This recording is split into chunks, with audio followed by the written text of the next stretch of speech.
Je démarre cette intervention que nous faisons à deux, donc en abordant la question des migrations et de leur lien avec l'environnement en Afrique de l'Ouest et en m'interrogeant sur les dynamiques qui existent et notamment en lien avec les vulnérabilités liées aux crises environnementales. Alors, le premier point que je voudrais évoquer, c'est d'une part que les migrations sont très importantes en Afrique de l'Ouest. On estime que la population ouest-africaine a été multipliée par 3 en 45 ans, passant d'environ 88 millions d'habitants à aujourd'hui 280 millions d'habitants. Et dans le cadre de cette évolution de la population, on estime qu'environ 88 millions d'habitants sont passés des campagnes vers les villes et 30 millions ont changé de pays de résidence. Donc il y a une évolution, les migrations sont très importantes, mais dans le cadre d'une population qui a beaucoup évolué. Et ces migrations sont en premier lieu liées aux disparités importantes qui existent entre espaces, comme le montre cette carte.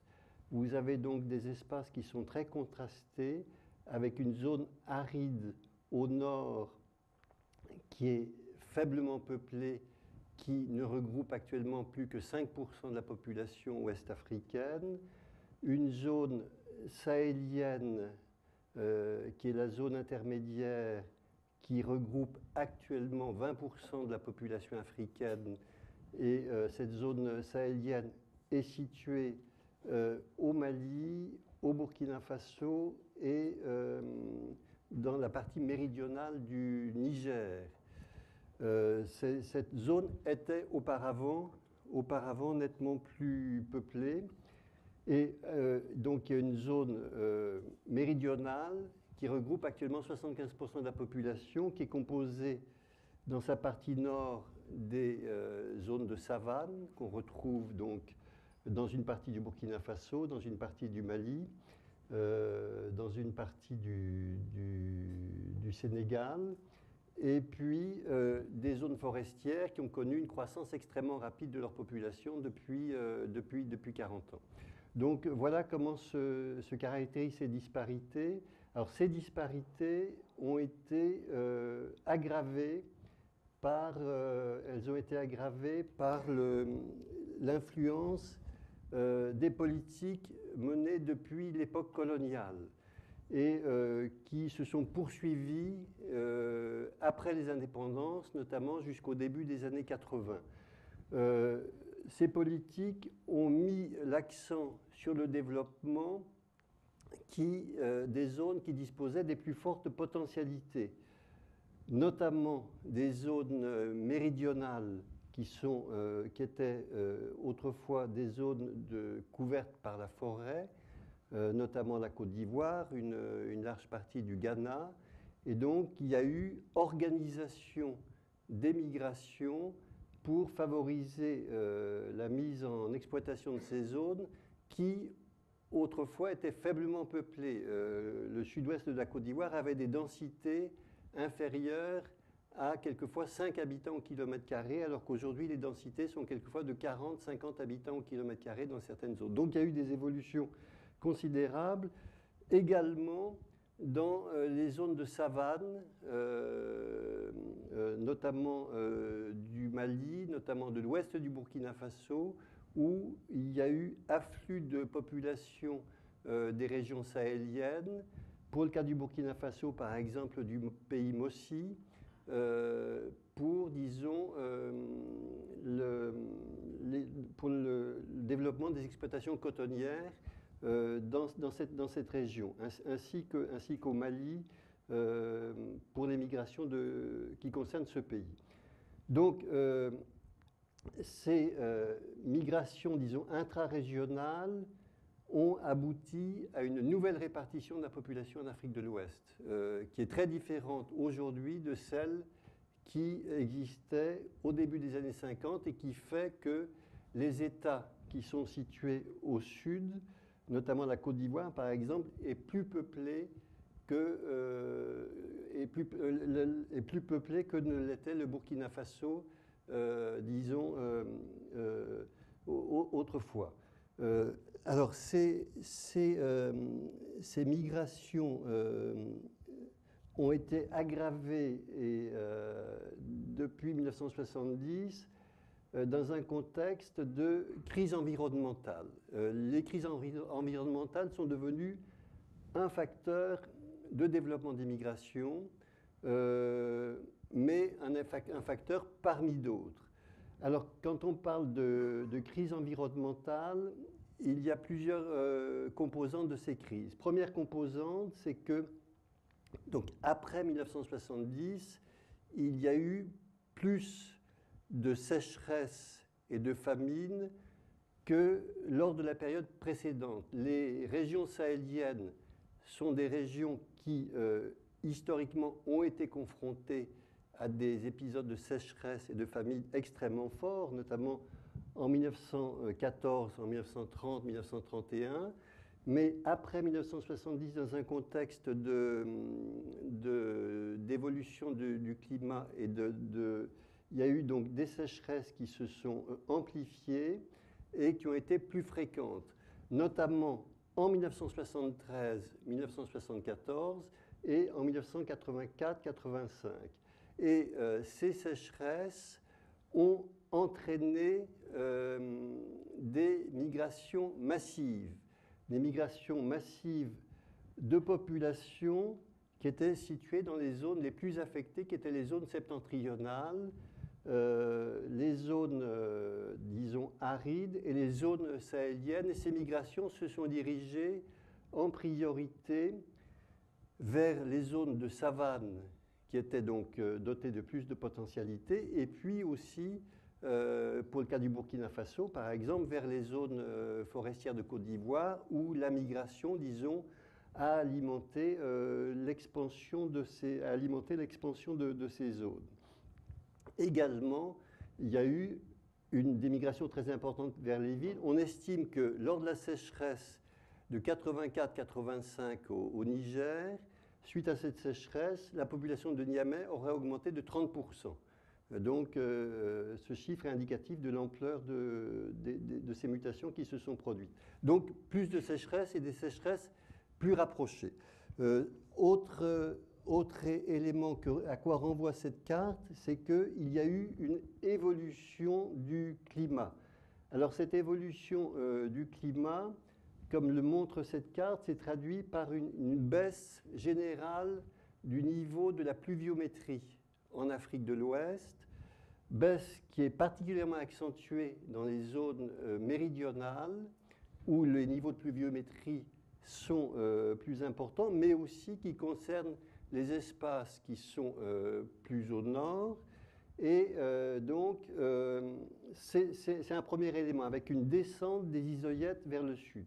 Second élément de cette modification du climat, c'est que les irrégularités en matière de pluviométrie sont plus importantes. C'est-à-dire que au sein d'une même saison des pluies, l'irrégularité est beaucoup plus forte qu'avant, donc il peut y avoir de fortes pluies, puis des épisodes de sécheresse qui compromettent les semis qui ont été réalisés.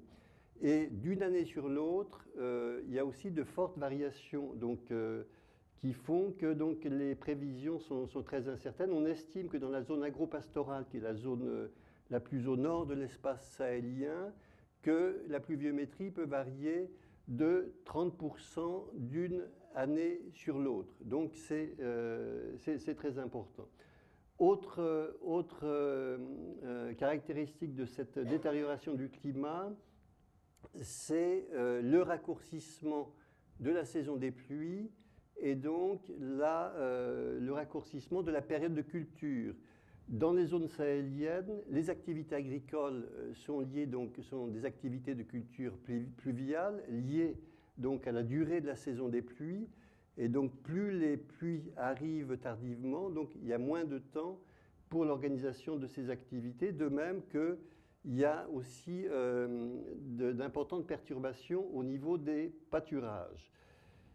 Voilà donc la seconde composante de ces crises environnementales. Troisième composante qui est importante, c'est les processus de dégradation des sols. Les processus de dégradation des sols sont très accentués et sont accentués pour plusieurs raisons. Première raison, c'est peut-être que ce n'est pas le facteur le plus important, mais il faut l'évoquer parce qu'il y a une interaction de plusieurs facteurs, c'est l'accroissement de la population. La population donc, augmente très vite. Dans le cas du Niger, on estime qu'en 1973-74, à l'époque des premières grandes sécheresses des années 70, donc, la population était d'environ 3,5 millions d'habitants. En 1987, elle était de 7 millions. Aujourd'hui, la population est de 14 millions.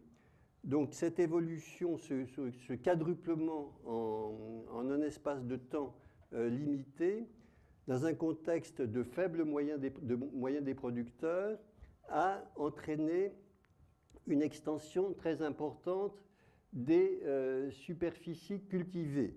Et cette extension très importante des superficies cultivées s'est faite donc au détriment du maintien des zones de jachère qui permettaient, disons, en fonction de leur durée, une certaine restauration des sols.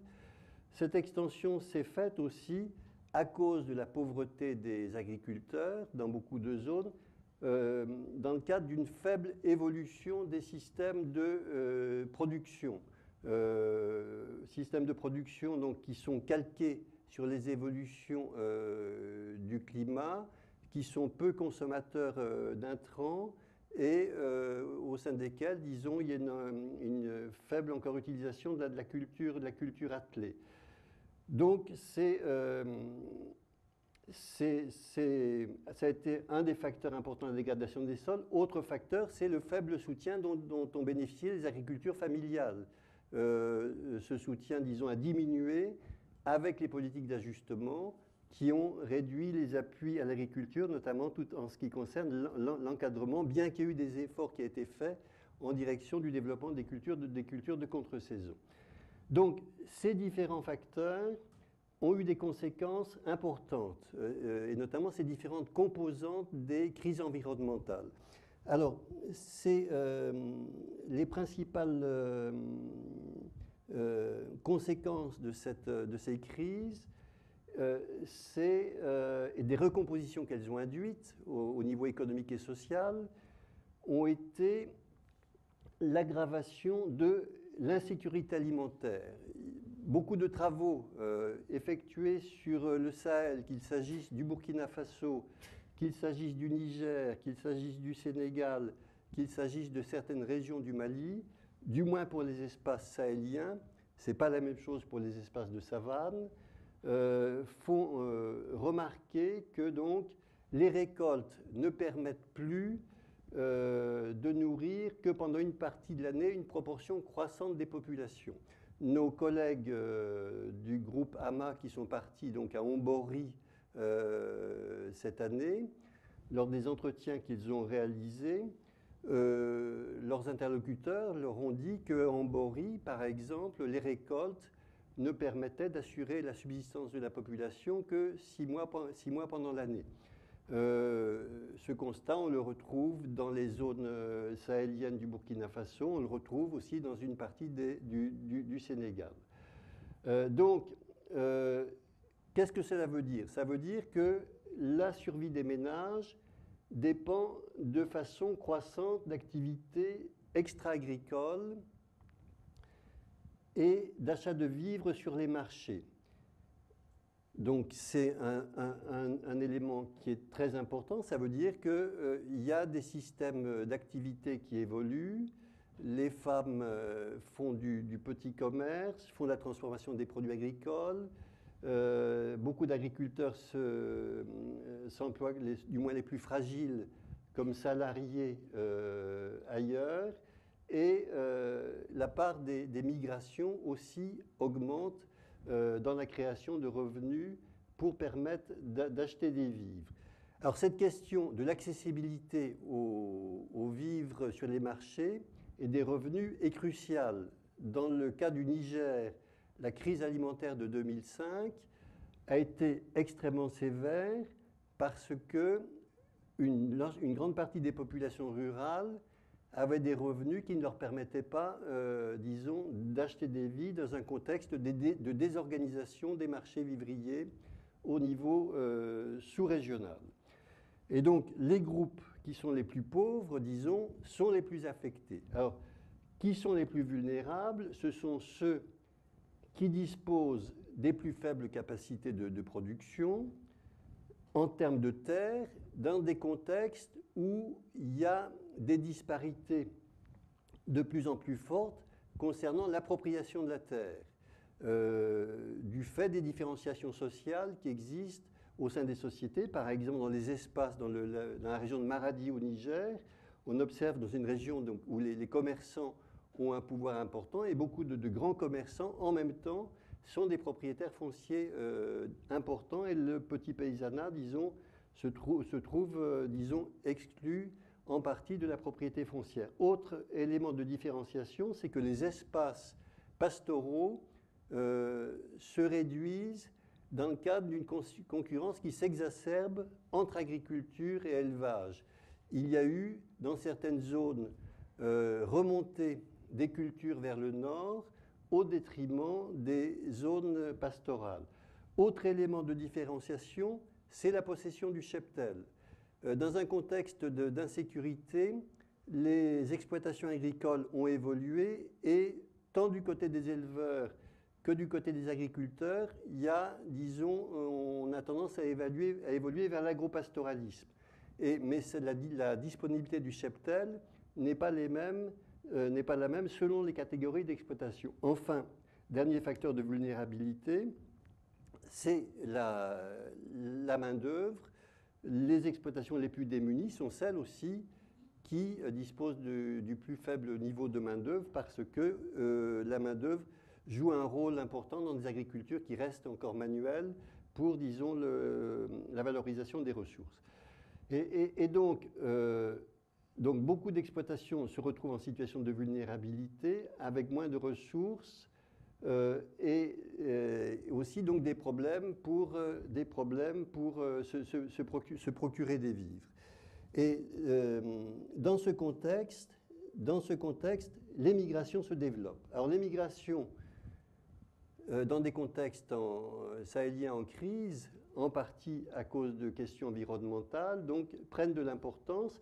Elles prennent de l'importance aussi à cause d'autres facteurs. Elles prennent de l'importance à cause d'autres facteurs, notamment la monétarisation croissante des échanges. Le Sahel des années 70 n'est pas le même Sahel qu'on connaît actuellement. C'est-à-dire que la monnaie circule partout, le commerce est très actif au sein de tous les espaces et même dans les villages, les zones les plus reculées. Il y a, comme je l'ai évoqué il y a un instant, une augmentation des disparités économiques et sociales et des conflits pour l'accès à la terre, au pâturage et à l'eau. Une des contraintes fortes aussi constatées par nos collègues qui sont partis en Boris, c'est que la question un peu de la raréfaction des ressources en eau est un élément très fort de la précarisation des économies locales et donc ça entraîne beaucoup de problèmes. Il y a aussi, et en lien avec ces autres points, un constat général, c'est que les formes de solidarité se réduisent. C'est-à-dire qu'on était dans des sociétés autrefois peu monétarisées, avec des grandes familles et avec des complémentarités au sein de ces familles et aussi entre éleveurs, entre agriculteurs, qui faisaient qu'une partie des problèmes, disons, auxquels étaient confrontées les sociétés pouvaient se régler par des alliances, par des aides, disons, au sein des groupes. Dans un contexte de tension autour de l'accès aux ressources et de différenciation sociale, ces formes de solidarité se réduisent, donc ça induit plus de mobilité pour retrouver des solutions à la précarité. Dans un contexte où il y a une ouverture plus forte sur l'extérieur, et cette ouverture plus forte sur l'extérieur est favorisée par le développement des infrastructures de communication.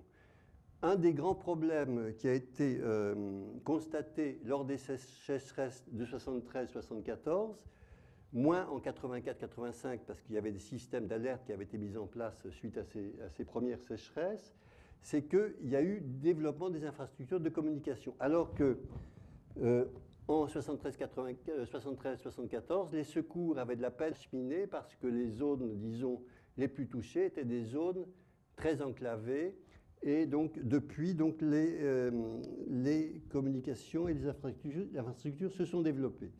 Alors, par rapport à ça, donc, il y a plusieurs types de migrations. Au Sahel, il y a des migrations saisonnières qui sont extrêmement importantes, qui sont liées à la saisonnalité des travaux agricoles. La saison des cultures donc, est très brève, hein, 4 ou 5 mois. Après, dans beaucoup d'espaces, donc, les activités sont très réduites. Et donc, depuis longtemps, au Sahel, donc, les migrations saisonnières sont très importantes. Par exemple, à Niamey, on estime, c'était le cas dans les années 90, que 20% de la population, il y avait une augmentation de 20% de la population du fait des migrations saisonnières pendant la saison sèche. Beaucoup d'exodants entreprenant des travaux dans le commerce de rue, dans l'artisanat, pour, disons, avoir de quoi vivre et aider leurs familles qui étaient restées au village. Ce sont des migrations d'hommes dans la plupart des cas, et les femmes s'occupant des activités agricoles sur place. Mais dans un contexte de crise, se sont développées les migrations annuelles et pluriannuelles, parce que donc, la précarité s'est développée au village, et souvent ces migrations annuelles et pluriannuelles ont lieu vers des espaces qui sont plus lointains, Nigériens, Maliens, Burkinabés, qui partent vers la Côte d'Ivoire, par exemple, qui partaient vers le Nigeria à une époque, qui partent aujourd'hui vers le Ghana, qui partent aussi de l'autre côté du Sahara vers les villes, disons, du nord de l'Algérie, etc. Et aussi des migrations définitives. Alors, dans des contextes de crise, et notamment de crise alimentaire, et c'est ce qui s'est passé au Niger en 2005, ces migrations évoluent et se renforcent. Elles évoluent et se renforcent. Dans quel sens ? Les migrants sont plus nombreux à partir, ils partent plus tôt, ils reviennent plus tard parce que la longueur de ces départs, disons, contribue aussi à limiter la dépense en vivres au niveau local dans un contexte de raréfaction, et les profils des migrants évoluent. C'est-à-dire que ce ne sont plus seulement des jeunes hommes actifs entre 20 et 35 ans qui partent, mais ça peut être des femmes aussi, ça peut être des familles. Donc il y a une diversification des profils des migrants.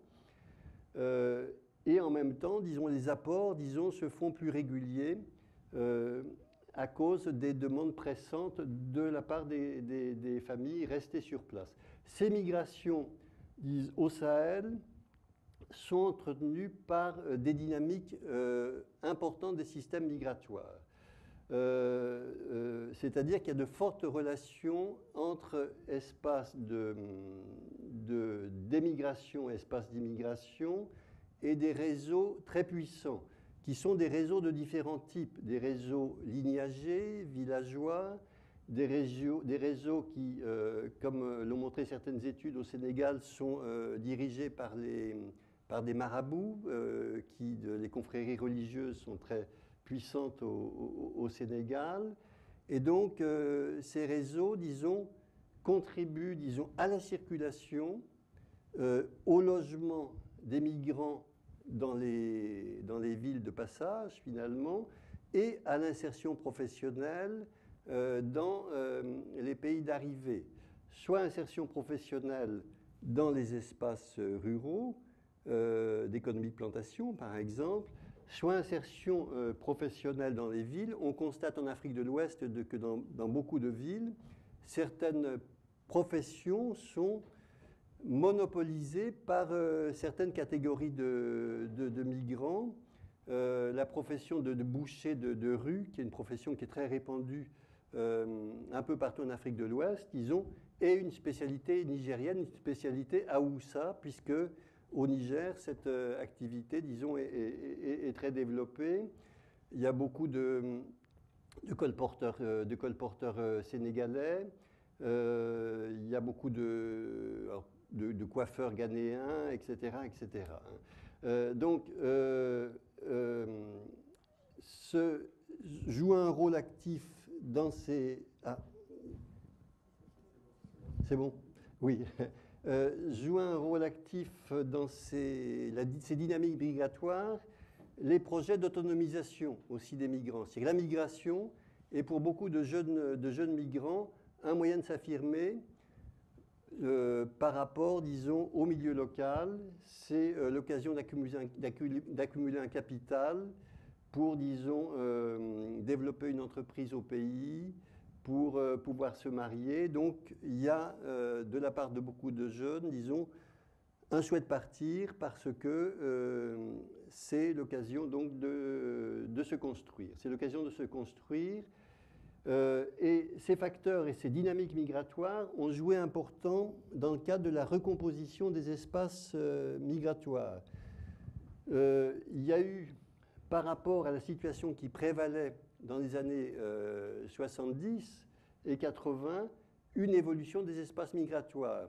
Certaines zones d'immigration sont devenues des zones de crise. C'est le cas notamment de la Côte d'Ivoire, à cause des événements qu'on connaît, c'est-à-dire qu'il y a une crise de l'économie de plantation en Côte d'Ivoire qui, disons, a été amorcée dans les années 80 et qui s'est manifestée par l'épuisement des fonds pionniers.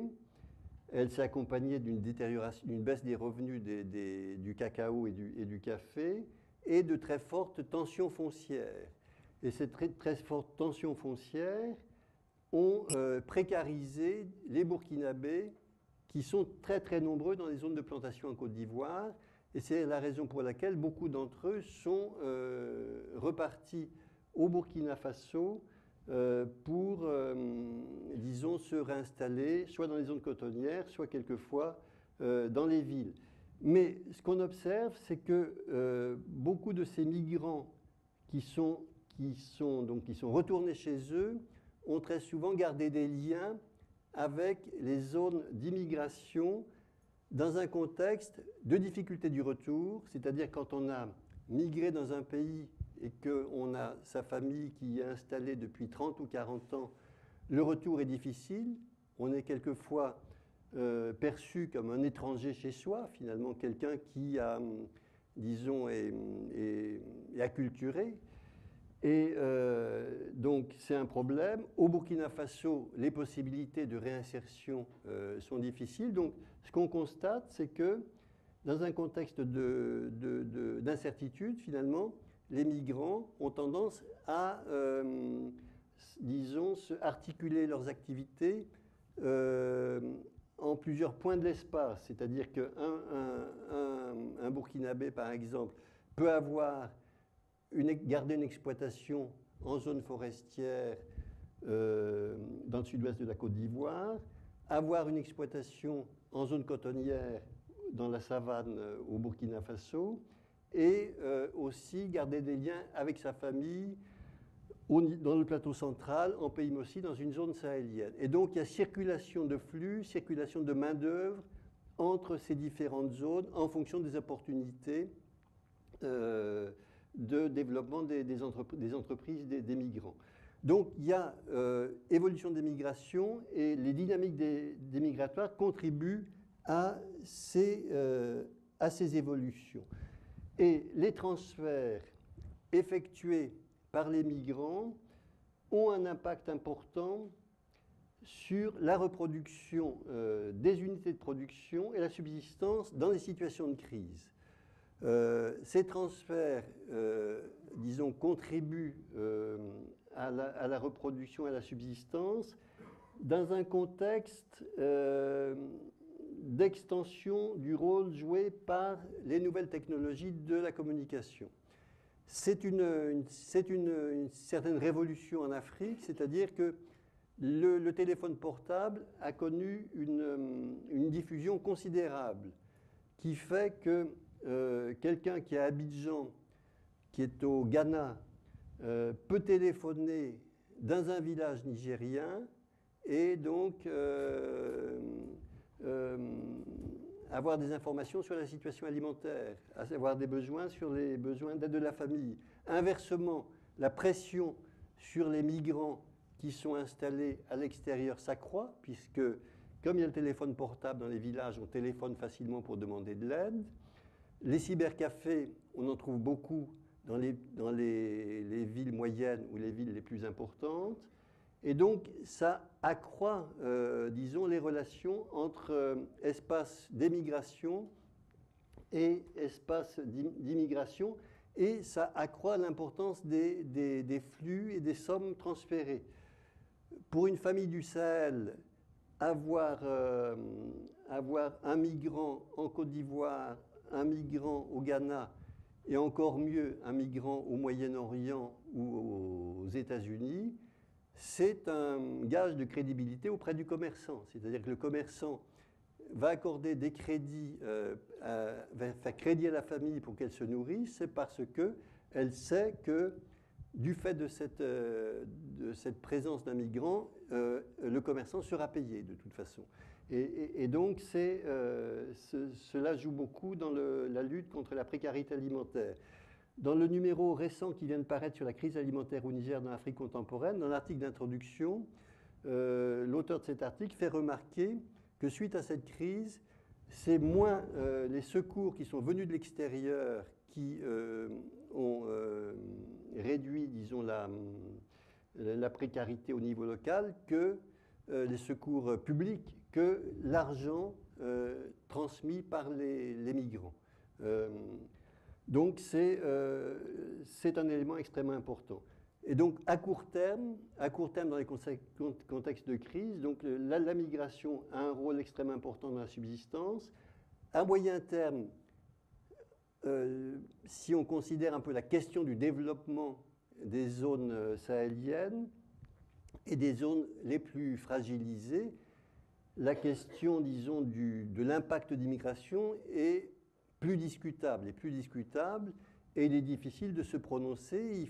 Il est nécessaire de faire des études contexte par contexte pour pouvoir avoir un avis plus argumenté, dans la mesure où, disons, l'apport des migrants est plus ou moins important, le lien entre cet apport et les dynamiques locales est plus ou moins fort. Il y a des régions où il y a une certaine rente migratoire qui s'instaure, finalement, qui contribue à la réduction un peu des initiatives locales.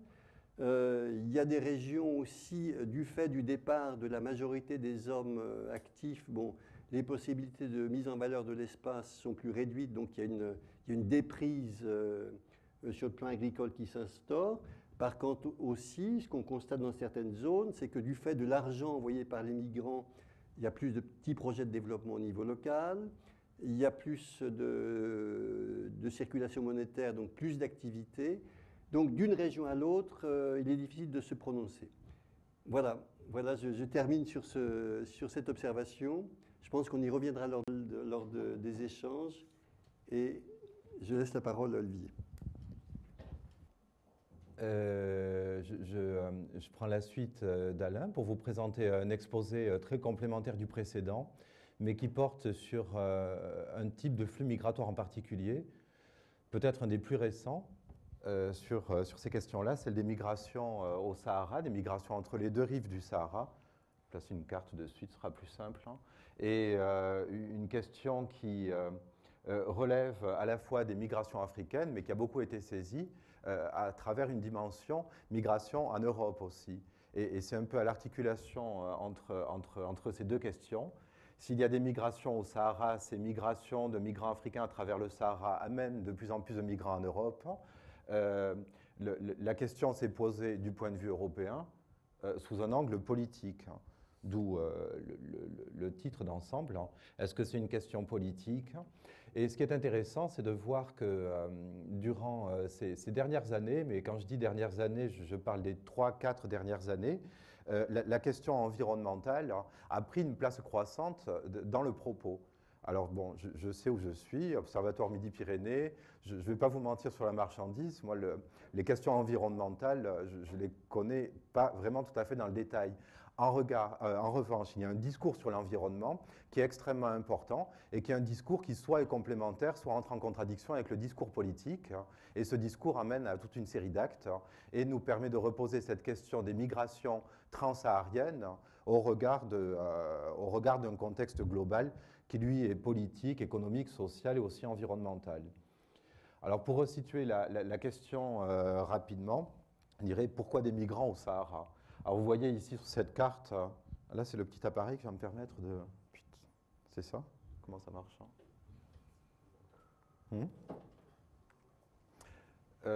C'est... Sur le bouton rouge, voilà. Ben oui, très bien. Ah, c'est pas mal.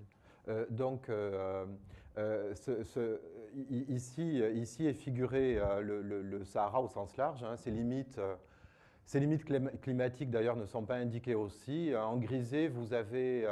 je vous l'explique comme ça. Enfin, comme ça, c'est plus simple. Les pays en grisé sont simplement les pays dans lesquels un collectif de recherche auquel j'appartenais a mené des enquêtes pendant 3 à 4 ans. Voilà, donc deux pays nous ont manqué, le Mali et le Tchad. En revanche, nous avons les uns et les autres rencontré beaucoup de Maliens en Algérie et beaucoup de Tchadiens en Libye. Donc c'était une autre manière de les questionner sur leur itinéraire migratoire. Alors pourquoi des migrants au Sahara? Avant de dire qui, on y reviendra plus tard.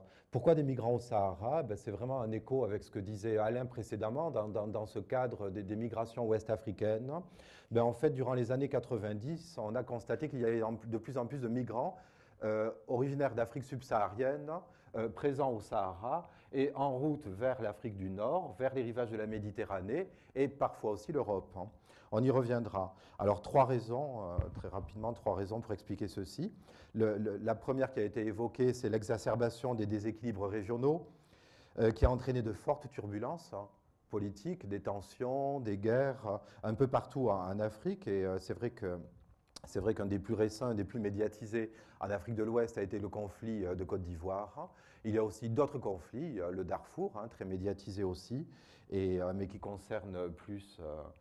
évidemment les flux migratoires à destination de l'Égypte ou de la Libye, donc vers l'est du continent, et République démocratique du Congo, etc.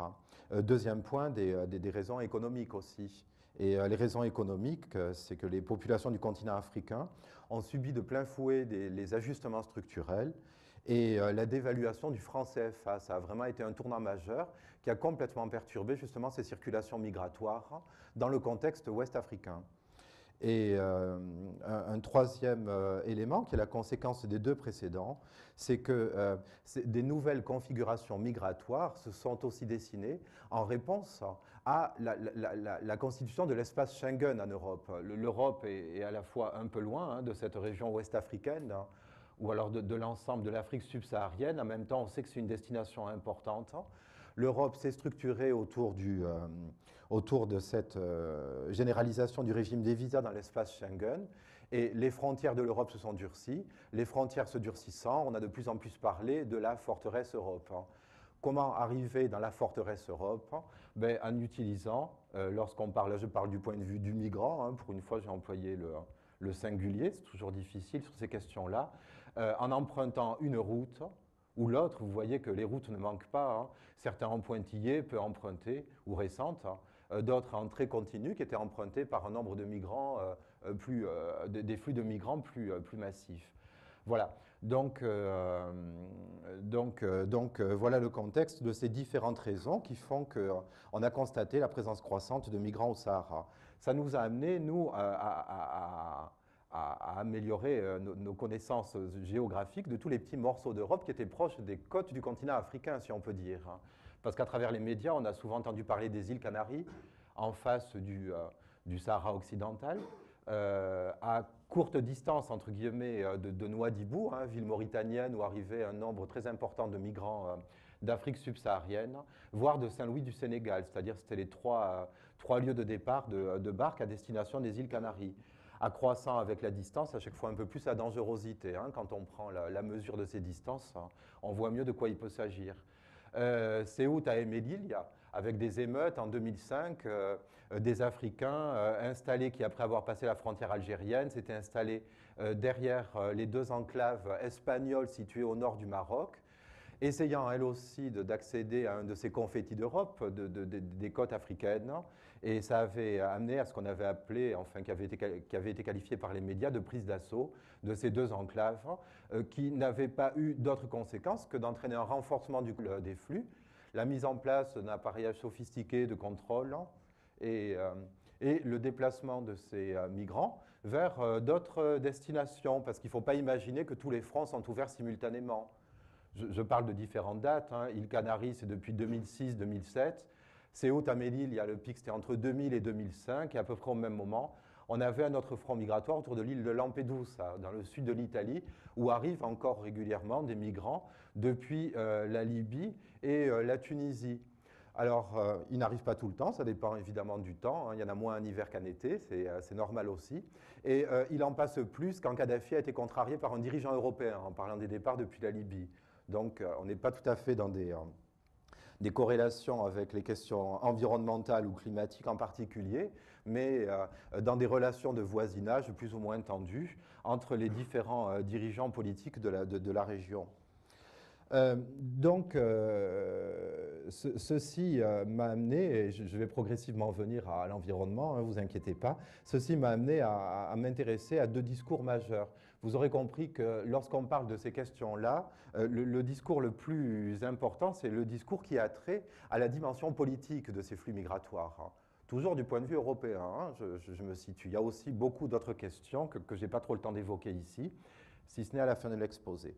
Donc, dans un premier temps, nous allons parler de ce discours politique qui s'est mis en place, hein, discours qu'on peut qualifier de sécuritaire, hein, et dans un second temps, on parlera des autres types de discours, dont le discours environnemental.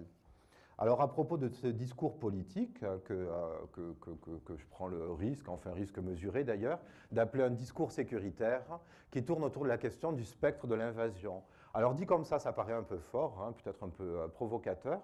Je voudrais juste souligner le fait que de nombreux raccourcis statistiques, par méconnaissance de la question, hein, dès la fin des années 90, début des années 2000, de nombreux raccourcis statistiques ont été utilisés par les hommes politiques des deux rives de la Méditerranée, c'est-à-dire les personnes qui ont saisi cette question et ont eu à trouver des réponses.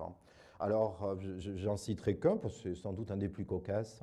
Ministre italien de l'Intérieur, en juillet 2004, M. Pisanu, affilié à la Ligue lombarde, hein, nord de l'Italie, donc ça resitue, qui, lorsqu'il était ministre de l'Intérieur, disait « Attention, 2 millions d'Africains et d'Asiatiques sont présents en Libye », c'était impressionnant, en attente d'un passage clandestin vers l'Europe. Hein. Bon, pourquoi pas?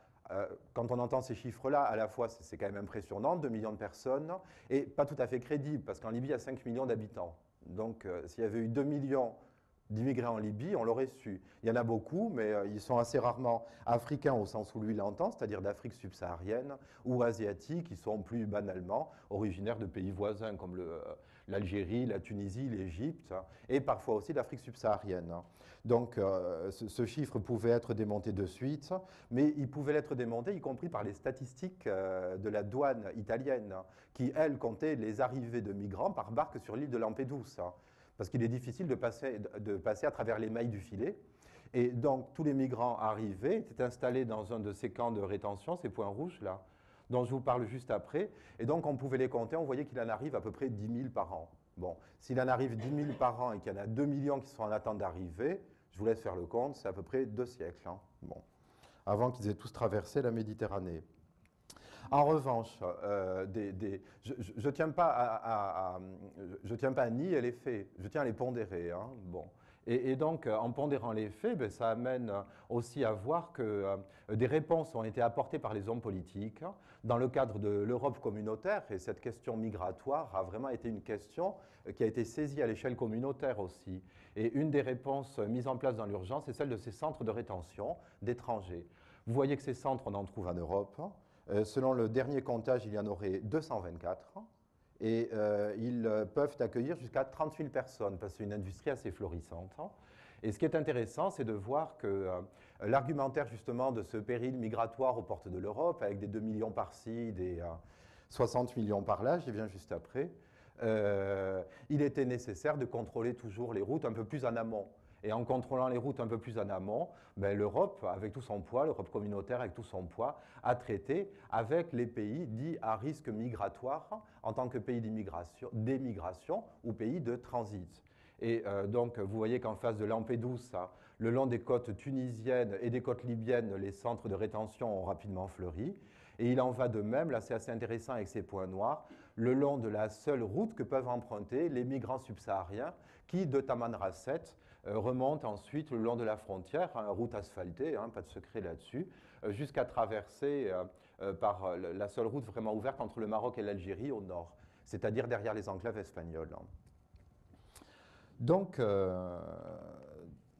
ceci a amené progressivement à la construction de ce que j'ai repris l'expression d'un stratège du Pentagone, une géographie globale des risques et des menaces se dessine. Il l'avait dit sur le Sahara, plus d'autres régions du monde dont on a un peu entendu parler à travers l'actualité médiatique ces dernières années, et plutôt situées au Proche-Orient, mais il se passe aussi beaucoup de choses au Sahara. Alors, ce qui est intéressant, c'est que ce discours, là, je caricaturais en prenant la position de ministre italien de l'Intérieur, ce discours, en fait, s'est construit durant ces 4-5 dernières années. Et on l'a retrouvé non seulement en Europe, mais aussi chez des dirigeants nord-africains et des dirigeants d'Afrique de l'Ouest aussi. Alors, par exemple, après des émeutes anti-africaines en Libye en 2000, dans la capitale, Tripoli, un responsable du gouvernement nigérian disait que, de toute façon, la majorité des migrants nigérians vont en Libye pour se rendre en Europe. Je cite la phrase comme ça rapidement. Un autre Libyen, cette fois-ci, constat d'impossibilité, qui dit « Oui, mais compte tenu de nos frontières, de la vastitude du pays, il nous est impossible à nous de tout contrôler. » Non, on fait passer la balle aux voisins. Et ensuite, un constat dans la presse égyptienne. De toute façon, la Libye est devenue aujourd'hui l'antichambre des migrations vers l'Europe. Bon. Donc, on a progressivement un second discours qui s'est construit autour des fatalités de la géographie saharienne, c'est-à-dire le Sahara, c'est grand, et dans la mesure où le Sahara est grand, il est vraiment difficile de tout contrôler. En plus, ces migrants arrivent d'un peu partout, on ne sait pas combien ils sont, des milliers, des millions, des dizaines de millions, donc c'est un véritable problème. Et même la mission technique du Conseil de l'Union européenne, quelque chose de très sérieux, a diffusé un rapport en 2005 qui disait que le contrôle des frontières de la Libye est significativement affecté par leur longueur. Donc à nouveau ce constat d'impossibilité. Face à l'impossibilité, que fait-on? On met en place des centres de rétention, mais ce qui est intéressant, c'est de voir qu'à peu près au même moment, des enquêtes que j'avais menées, que d'autres menées pour ma part au Soudan, que d'autres avaient menées dans d'autres pays, nous amenaient à voir qu'en général, si je reviens très vite à cette carte, on se rend compte que ce qui est indiqué ici, ce sont des flux, mais ce sont aussi des routes, en tout cas des pistes, et les pistes qui sont empruntées. Ce qui est intéressant, c'est de voir que lorsque la piste est fermée, les flux migratoires s'arrêtent. Bon, il reste ensuite des flux très confidentiels, mais on passe de dizaines de milliers de personnes, ou centaines de milliers, dans le cadre des échanges entre le Soudan et la Libye, centaines de milliers de personnes qui circulent chaque année. Dès que la frontière est fermée, on passe à des flux tout à fait résiduels, c'est-à-dire quelques centaines de personnes par an. Par contre, d'immenses itinéraires de contournement pour les Soudanais qui, de la Libye, les amènent à aller jusqu'en Égypte, de l'Égypte à redescendre au Soudan. Vous mesurez à nouveau un peu les distances. Donc, cette impossibilité du contrôle des frontières sahariennes est quand même aussi un peu un leurre, dans la mesure où il a des effets concrets. Et les effets concrets, c'est ce qu'on constate ici, à titre tout à fait anecdotique. Là, on se situe dans une petite bourgade spécialisée en l'économie du transit, des marchandises et des migrants, entre le Soudan et la Libye. 3 mois après la fermeture de la route, tout le marché, là il y a une rue, mais en fait il y avait 220 commerces. C'est là que les voyageurs attendaient pendant 2 ou 3 jours avant de repartir à bord de camions en direction de la Libye. Ben, 3 mois après, il ne restait plus que 10% des commerces ouverts. Bon. Donc c'était un moyen indirect de mesurer les effets entre une politique d'un côté et les conséquences sur les flux de l'autre. Venons progressivement à cette question du lien entre migration et environnement, et notamment de la désertification. Alors pourquoi? Parce que j'ai parlé de cette approche politique, mais en même temps, face à l'organisation de l'Europe forteresse, des collectifs de citoyens, d'avocats, des ONG se sont mis en place en Europe et aussi en Afrique du Nord, hein, très rapidement, et de manière très, très impressionnante, hein, avec des relais au Parlement européen, enfin des éléments qui étaient bien structurés. Le premier discours, le premier argument qu'ont défendu tous ces défenseurs de la cause des migrants, portait sur des arguments qu'on connaît bien. C'est celle de la pauvreté, la recherche du bien-être au nord, enfin les guerres, toutes les raisons qui font que des migrants essayent de prendre ces routes qui sont extrêmement difficiles, ces routes sahariennes, pour se rendre jusqu'en Europe. Alors, bon, en fait, là, en tant que spécialiste des migrations, je dirais, à la suite de beaucoup d'autres qui ont travaillé sur ces questions, que le lien entre pauvreté et migration ne va jamais de soi. Et bien-être au nord et migration, ça ne va pas toujours bien de soi non plus. Il faut toujours nuancer dans le moindre détail ces questions-là. En revanche, ce qui est intéressant, c'est de voir qu'un nouvel argument de choc est arrivé, c'est celui des crises environnementales. Alors, à nouveau, une petite revue de presse. Et donc, sur l'environnement, ben, j'avais regardé un peu ce qui s'était dit autour du Forum international Désertif Action en 2006, qui réunissait un collectif d'ONG et de chercheurs travaillant sur le sujet. Alors, un quotidien malien, par exemple, titré « Désertification et migration, une forte corrélation ». Ensuite, dans Le Monde, la constante avancée du désert est la cause oubliée des migrations africaines, mais elle ne semble que viser marginalement l'Europe. Propos d'une responsable d'ONG malienne dans Libération, la désertification produit des phénomènes d'exode massif. Pour les plus courageux dans ces populations écrasées par la misère, la seule solution reste l'émigration vers les pays riches. La corrélation semble aller de soi, il y a un lien direct entre les deux, et un lien qui en effet, a priori, est séduisant, donc confortable. On arrive bien à lier désertification d'un côté, migration de l'autre. Hein. Pourquoi pas? D'autant que certains climatologues, je précise de suite que je ne jette pas du tout le propre sur la profession, loin de là, mais certains climatologues, sans doute très intéressés à prendre des prises de position médiatiques dans des domaines qui n'étaient pas ceux de la climatologie, mais plutôt ceux de la migratologie, pouvaient dire, comme l'un d'entre eux dans Le Monde, selon les Nations Unies, ce sont près de 60 millions de personnes qui quitteront les zones arides subsahariennes, sujettes au processus de désertification pour tenter d'accoster en Europe d'ici à 2020. Accrochez-vous, ils sont 60 millions et ils arrivent. Hein. Bon, c'est quand même assez impressionnant. En gros, le Sahara, c'est 5 millions d'habitants. Hein. Bon. Donc, il y en a quand même 60 millions de plus qui vont arriver. Et c'est quand même vraiment très impressionnant. Heureusement, notre chercheur nuance, hein, pas à cette occasion-là, mais à une autre, en disant « Un chiffre circule depuis plusieurs années, 60 millions de personnes des zones arides pourraient migrer d'ici à 2020. » Alors déjà, il ne s'agit plus de zones arides subsahariennes, mais de zones arides, ce qui est quand même complètement différent. Et un chiffre circule. Un chiffre n'est pas donné et ne doit pas être admis tel quel non plus. Donc, deux nuances quand même de taille. Hein. Et troisième point, le chercheur, qui nuance, je ne cite pas de nom, hein, au cas où ils sont dans la salle. Hein. Non, mais je me suis déjà accroché avec, il n'y a pas de problème. Hein. Le chercheur prend aussi soin de préciser qu'en fait, il y a très peu d'études relatives à l'influence de la désertification sur la migration. Les choses sont dites, elles sont répétées assez régulièrement. On sait tous qu'il faut être modeste sur ces questions-là, que ça prendra du temps, qu'il y a des liens, mais que ces liens doivent être compris et analysés à différentes échelles et dans différents types de nuances, hein, sociales, économiques, géographiques, etc. etc. Ce qui nous amène aux deux questions que vous avez sans doute eu le temps de lire et qui me permettent, moi, de passer à la diapositive suivante, en rappelant un malentendu à propos des populations concernées, un malentendu qu'on peut décliner de trois manières. L'Afrique est un continent vaste et divers, je pense que personne ne me contredira sur ce point. Ce que j'entends par là précisément, c'est que l'Afrique, c'est quand même le monde arabe pour partie, l'Afrique de l'Ouest pour une autre sous-région, l'Afrique de l'Est, l'Afrique australe, etc. Ce qui est plus intéressant du point de vue des migrations, c'est que dans chacun de ces sous-ensembles régionaux du continent africain, des pôles migratoires existent déjà. Et ces pôles migratoires attirent de nombreux migrants, beaucoup plus que l'Europe. Et on a parlé de la Côte d'Ivoire avec les perturbations récentes qui ont mis sur la route nombre de Ouest africains qui ne trouvaient plus d'espace d'immigration locale en Afrique de l'Ouest. On parle moins, vu d'ici, de ce qui se passe en Afrique du Sud, justement, un grand pôle d'immigration à l'heure actuelle, avec des tensions, justement, dont il avait été question il y a 2-3 mois dans l'actualité. Et donc, le Sahara est, de ce point de vue-là, un pôle d'immigration parmi d'autres. Bon, un nouveau. Et peut-être pour cette raison-là, plus médiatisé que les autres.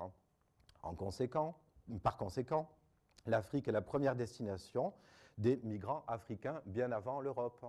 Bon, pas besoin de développer, surtout que j'ai oublié d'amener des chiffres. Et donc, ça nous amène au troisième point. On ne peut pas confondre les différents types de flux migratoires, c'est tout à fait essentiel. Et en disant type de flux migratoires, je ne parle même pas des mobilités qui correspondent à quelque chose de beaucoup plus immense et massif que les migrations, qui n'en sont qu'une partie. À propos de ces types de flux migratoires, il y a les flux à courte ou à longue distance. Un Burkinabé qui allait travailler en Côte d'Ivoire avant les tensions récentes ne faisait pas la même expérience en passant une seule frontière que celle qu'il a à vivre, à expérimenter, s'il essaye de se rendre dans le nord de la Libye, éventuellement en Europe. La question est complètement différente quand même. Les distances ne sont pas les mêmes, l'altérité n'est pas la même non plus, les conditions d'accueil, ça dépend, mais en tout cas, les conditions sont tout à fait différentes. On ne peut pas non plus confondre un réfugié avec un migrant, et c'est souvent le cas. Parce que certains réfugiés sont comptés, dénombrés, recensés, les réfugiés qui sont recensés par le HCR. Les réfugiés de l'environnement, on en parle, mais bon, justement, Pierre Mazega, qui est d'ici, a coécrit un article sur cette question-là. Le droit à inventer autour de ce statut-là, enfin, le droit est totalement inventé autour de ce statut de réfugié de l'environnement. Donc, sans même parler du sans-papier, mais là, je crois que je m'écarte du continent africain. Donc, il nous faut être attentif à dissocier ces flux migratoires, je disais, en rappelant qu'au Sahara, 8 à 9 migrants africains sur 10 sont sahéliens, c'est-à-dire qu'ils arrivent d'une région qui ne va pas tout à fait de la Mauritanie, mais disons du Mali, au Soudan, pour se rendre ensuite au Sahara, de l'autre côté des frontières, au Sahara dit d'Afrique du Nord, en Algérie, en Libye, ou en... je ne sais pas si je vous remets la carte, je ne veux pas insulter vos connaissances géographiques non plus, mais voilà, Mali, Niger, Tchad et Soudan sont 4 pays d'émigration importante à destination de l'Algérie, pas mal, de la Libye, beaucoup, et aussi un peu de l'Égypte. Bon. 8 à 9 sur 10 viennent de ces régions-là. Comme nous le montrait Alain Bonacieux tout à l'heure, combien d'habitants de l'ensemble de l'Afrique de l'Ouest se situent dans ces pays-là? 5%. Bon. Donc, d'où viennent les autres? Ils viennent d'un peu plus au sud. Ils viennent d'un peu plus au sud et en venant de... Hop là, je vais trop vite. En venant d'un peu plus au sud, on se rend compte, par des comptages faits en Libye ou en Algérie, que finalement, les ressortissants de régions non sahéliennes, c'est-à-dire de l'Afrique vraiment au sud du Sahara et au sud du Sahel, ne correspondent que pour 10% à 20% des migrants présents en Afrique du Nord. Donc, il y a déjà un premier décalage. Et un ordre de grandeur qui nous permet de nous dire, bon, il n'y a pas de problème, tous les Africains ne vont pas traverser le Sahara pour se rendre en Europe. On n'est plus aux 200 millions, on n'est plus aux 60 millions, on n'est plus non plus aux 2 millions. En tout cas, les chiffres se dégonflent d'eux-mêmes. Sur ces 10 à 20% de migrants potentiels qui essaieraient de se rendre en Europe, ben, finalement, un comptage précis, je vous le disais tout à l'heure, c'est celui des douaniers au large des côtes espagnoles ou des côtes italiennes. Et quand on regarde cette fois-ci la répartition par nationalité, ben, en 2004 par exemple, arrivaient en Libye 60% d'Égyptiens. Bon. Et la même chose, évidemment, au nord du Maroc, on avait d'abord affaire à des Marocains. Évidemment, on peut aussi se poser la question de la désertification, mais le lien est quand même bon, plus difficile à établir entre désertification et migration dans ces questions-là. Donc, à nouveau, des associations de flux migratoires qui posent toute une série de problèmes d'interprétation et qui opacifient toujours un peu plus cette question-là, dans la manière dont on pourrait l'approcher. Combien de temps il me reste, hein? Bon, plus beaucoup, je ne vais pas abuser de votre Je vais passer sur la question des stratégies pastorales en lien avec la migration. On pourra en reparler tout à l'heure. Je sais que dans la salle, il y a des personnes extrêmement plus compétentes que moi sur cette question-là. Et Alain en a dit un mot tout à l'heure. Alors, ça me permet de dire que si on veut parler du lien entre migration et environnement, il faut le penser de différentes manières, c'est-à-dire par rapport à ce que sont ces flux migratoires. On ne parle plus d'un... Il est difficile, si on observe ce qui se passe sur les routes du Sahara, ces routes qui sont quand même très longues, il est très difficile de dire, de se situer dans ce couple auquel on est habitué en Europe, qui est de dire il y a des immigrés qui ici deviennent des immigrés. Entre l'émigré d'un côté qui quitte un pays et la même personne devient immigrée quand elle va s'installer dans un autre pays, ce qu'on a constaté avec la question des migrations au Sahara, c'est qu'il y a de nouvelles figures qui se dessinaient et qu'on met dans un nouvel ensemble qui n'est plus celui de l'émigration ou de l'immigration, mais celui du transit. De plus en plus de migrants circulent, de plus en plus de migrants transitent. C'est-à-dire que si pour aller du point A ou du point B au point B, on met de plus en plus de temps, ben forcément, en s'inscrivant dans un pas de temps beaucoup plus long, ben, on est dans un autre projet migratoire qui est celui, peut-être éventuellement dans le discours de manière mythifiée, ou pour certains, dans le cadre d'une réussite, celui d'atteindre l'Europe. Pour la plupart d'entre eux, ce projet se définit complètement différemment, parce qu'en cours de route, on peut être passé par différents pays, s'être installé dans différentes localités. On peut avoir tenté de passer par l'Algérie, Tamanrasset, l'Algérie, avant le Mali, évidemment jusqu'au nord du Maroc et à Gibraltar, avoir échoué là, et ensuite avoir retenté la même aventure du côté de la Mauritanie, bien plus au sud, ou alors du côté de la Libye, en face de l'Italie. Vous voyez la circulation immense qui concerne la plupart des migrants que l'on retrouve sur ces routes sahariennes. Bon. Le transit. Transit, qu'est-ce que ça veut dire? Ça veut dire qu'on peut observer le lien entre migration et climat dans les régions de départ. Bon, c'est un premier point.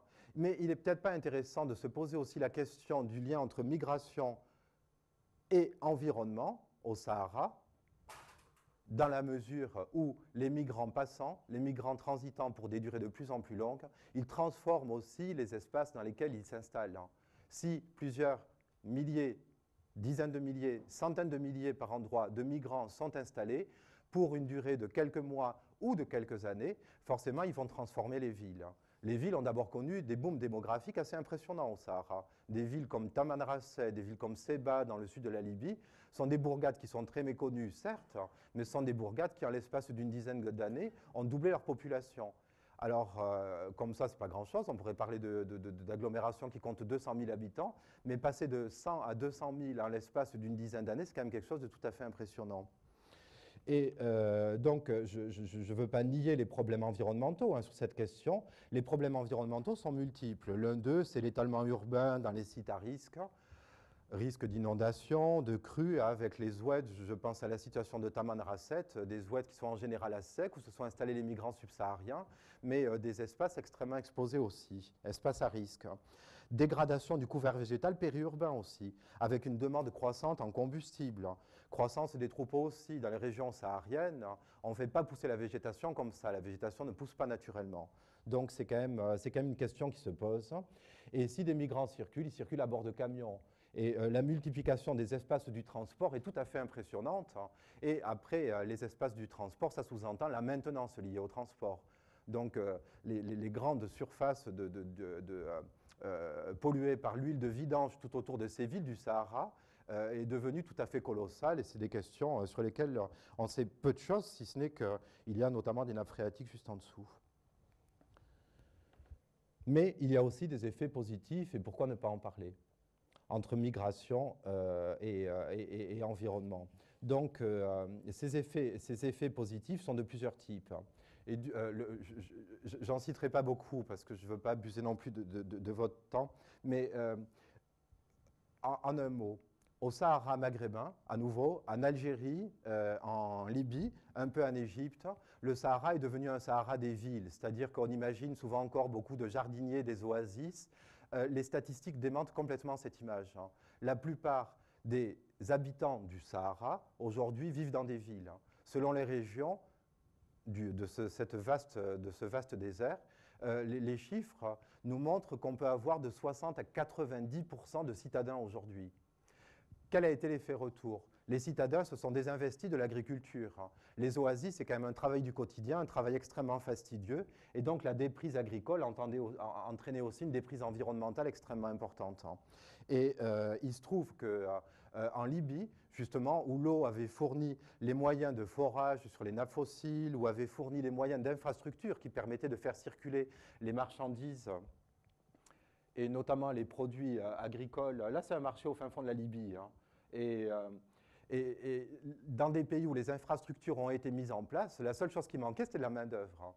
Parce qu'au sud de l'Algérie, au sud de la Libye, il n'y a pas de main-d'œuvre. La main-d'œuvre qui a permis cette renaissance agricole, liée à l'exode rural des Sahariens de ces régions-là, cette renaissance rurale, on la doit à la présence de migrants qui viennent d'Afrique subsaharienne et qui viennent aussi d'Égypte, et qui viennent souvent, dans le cas d'exploitation privée dynamique, qui viennent aussi du Bangladesh ou du Pakistan. Donc des gens du monde entier se retrouvent dans ces coins que l'on imagine toujours un peu oubliés pour faire tous ces beaux fruits et légumes là que vous voyez en ce moment.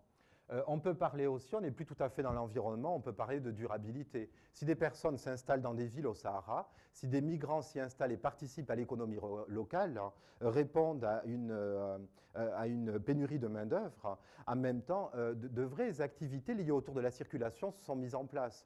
Et c'est là qu'on revient, même incidemment, sur cette question de ces peuples sahéliens qui se sont mis en migration après les crises climatiques de 1973. Après les crises climatiques de 84-85. Parmi les communautés pastorales du Sahel, des décomptes avaient été faits, notamment au nord du Tchad, d'autres dans le Darfour en 2005, qui nous permettaient de voir qu'un homme sur 5 dans des petites communautés pastorales était aujourd'hui en migration. En migration dans les capitales des États, certes, mais aussi au Sahara. Et donc, c'était un moyen, évidemment, d'atténuer tous les risques liés à ces crises climatiques de plus ou moins forte intensité. En circulant, ces personnes ont découvert de nouveaux espaces. Dans un premier temps, après être parties au moment de la crise, elles ont pu travailler, pour certaines d'entre elles, reconstituer un pécule et acheter des troupeaux. Une fois les troupeaux achetés, elles ont pu ensuite trouver des nouveaux débouchés dans des espaces qu'elles avaient découverts qui correspondaient à ces villes du Sahara, ces grands espaces citadins où la consommation de viande est encore importante. Au pic de la saison dans le sud de la Libye, dans le marché de Seba, on peut compter jusqu'à 10 000 moutons et 5 000 chameaux négociés sur le marché. Bon. Et tous ces chameaux-là, tous ces moutons-là sont élevés de l'autre côté de la frontière. Il en va de même avec le Soudan vers l'Égypte, il en va de même avec le Tchad vers la Libye. Et d'autres activités comme l'entrepôt, vente de cigarettes ou de matériel divers, comme vous voyez là-haut. Et sur dernier, évidemment, tous ces camions qui permettent de faire circuler la marchandise. Hop, j'en viens à une très rapide conclusion, puisque tout est à peu près écrit ici. Si on se place du point de vue de ce qui se passe au Sahara et de ces migrants en transit au Sahara, les premiers travaux que nous avons faits, mais il y en aurait sans doute beaucoup à faire, ils nous amènent à penser que le rôle des migrants se limite généralement à celui de révélateur de problèmes préexistants dans ces villes sahariennes, plus qu'à un facteur de risque nouveau. Ils exacerbent des risques déjà bien présents. Deuxième point, les liens entre migration et environnement. Et là, je sais que je ne vous apprendrai rien, hein, je rappelle une évidence. Hein, ces liens sont souvent alarmants et ils s'inscrivent parfois dans des discours alarmistes, mais ils sont aussi surtout foisonnants. Et les crises dramatiques, lorsqu'on les observe à chaud, débouchent parfois sur des changements de stratégie des groupes sociaux concernés. Il est toujours utile d'observer l'un et l'autre. Une crise, c'est un moment précis, mais que se passe-t-il en termes de stratégie ou d'adaptation des sociétés 5, 10 ou 15 ans après? Les effets sociaux, on ne peut les mesurer que sur le long terme, pas dans l'événement, pas à chaud pendant la crise. Donc, il nous appartient, je pense, de les situer dans un contexte plus large qui est politique, économique et culturel, en même temps qu'environnemental. Voilà, je vous remercie.